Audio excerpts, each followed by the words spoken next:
Hi and welcome to another Fundamental Concepts tutorial video brought to you by your Math ALT group. Today we're going to be talking about completing the square to write quadratic equations in vertex form. A lot of times when you have to graph these quadratic equations, we want the function to be in vertex form in order to pull out the characteristics like locating the vertex, the width of the equation, or the graph, concavity, etc., etc. Well, before we get into completing the square, we want to talk a little bit about how to create a perfect square trinomial.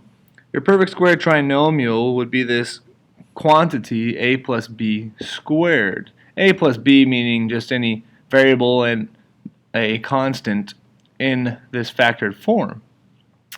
Again, we call it a perfect square trinomial, but because it comes from a trinomial and then it becomes factored. So let's look down here at example number 1. We ask you to find the value of c that makes the expression a perfect square trinomial. Then write that as the square of a binomial. Now a trinomial is your three terms. Notice we have three terms here. We're trying to figure out what value of c then. What value of c are we going to have to substitute in there to create a perfect squared trinomial to be able to factor that? Well, the way you do that is you take this middle term. A lot of times that will be called b because you have this ax squared minus a bx plus a c. But we take that middle term and you multiply it by 1/2 or you split it. You'll hear people say split and square to try to create some little alliteration to help you remember stuff. So you split that middle coefficient, that -8/2 becomes a -4, and then you square that to find out your constant. The result of that constant, in this case being 16, is what you substitute in for c. If I was to substitute that 16 in for c, now I can factor this. This trinomial will factor to be x minus 4 and x minus 4. Well, obviously with the repeated factors like that, we end up with x minus 4 squared. Notice those purple numbers for a reason, is those terms will always match each other. That 1/2 b that you end up squaring, that splitted middle term, if you split that middle term, it will always be what matches inside that factored form here. It kind of helps you out if you end up with a fraction or something that's a little bit tougher to factor on your own. Well, there's our squared or factored binomial, and that's what we're trying to create later on when we do this vertex form. Let's go ahead and do example B then. In B, notice our middle term is at 5, which means if we don't have an even number, we're going to end up with a fraction, so that creates a little bit of more of a difficulty. Same process though. Split that middle coefficient. We have 5/2. We can't reduce that, so you're just going to end up squaring that. When you square that value, we get 25/4. You found then the value c that we need to substitute in there to create a perfect square trinomial. So as we substitute that 25/4, now we're going to factor that. This would be an example where it's probably a little bit tough if this was your original problem. You asked yourself to factor this trinomial. Be a little bit tough to see, okay, how do I create this combination of factors that multiply to create this trinomial? Instead, you don't have to worry about that because you know this squared term here will match what's in that factored form. Therefore, you know we've built it ourselves. That's always going to happen, and we end up with this x plus 5/2 quantity squared with our perfect squared factored binomial. Let's go ahead and apply it then. With our example number 2, we're writing these in vertex form here.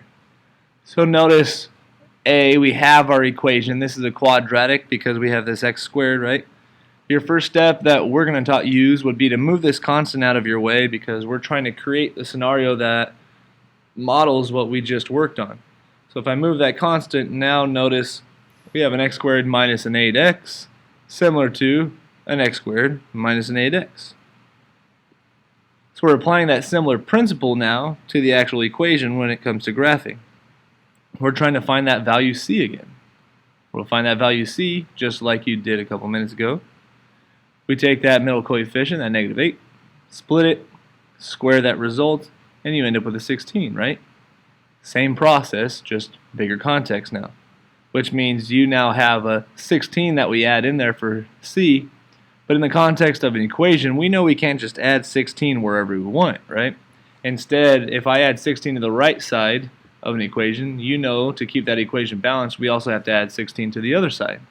So you add 16 to both of those, again, coming from that value that will create that perfect square trinomial, and our equation is still balanced, except for we've been able to create this perfect square trinomial.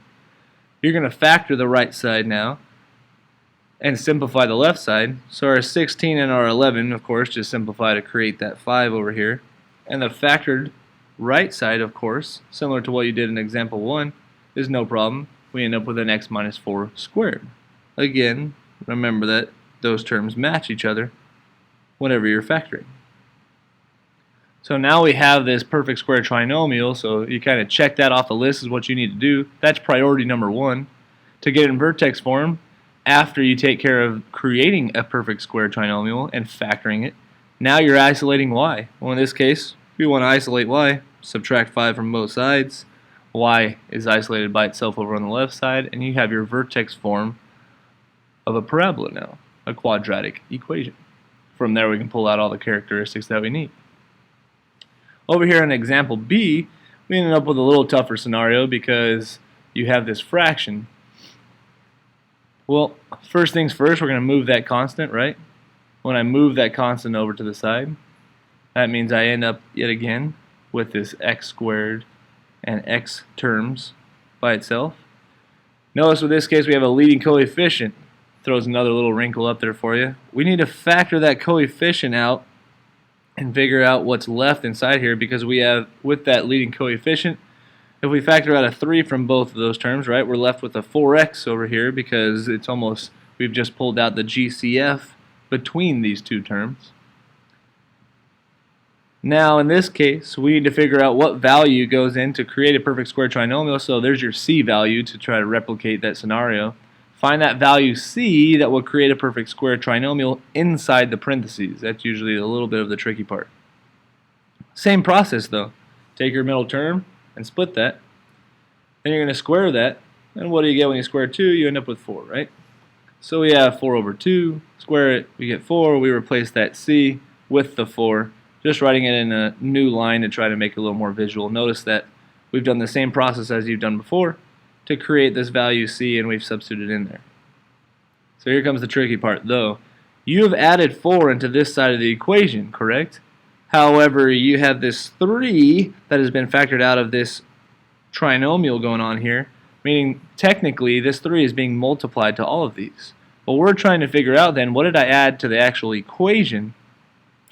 To do that, so that we can add this constant to the left side of the equation as well, you need to think to yourself, well, I've technically added 4 times whatever this leading coefficient is out in front of this quantity.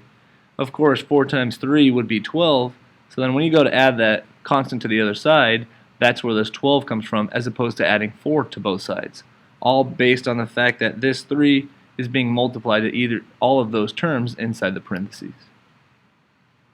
From this point, you've gotten past the tricky part, and now we're just doing the same process in the sense that we're simplifying the left side, and we're going to factor the right side. So you have your y plus 7, simplifying that 12 minus 5, combining your like terms. Factoring inside that trinomial means we end up with an x plus 2 quantity squared, right? You've factored that squared trinomial. Check mark on that. Priority number 2 then is isolating y. To isolate y, that just means we subtract 7 from both sides, and notice now you've created another vertex form of a quadratic equation. This time it has a leading coefficient, and that's kind of the two scenarios you'll have to deal with. Do I have a leading coefficient, or do I have just a leading coefficient of 1 where it becomes a little bit easier? Either way, take it step by step, and we end up doing the similar process each time.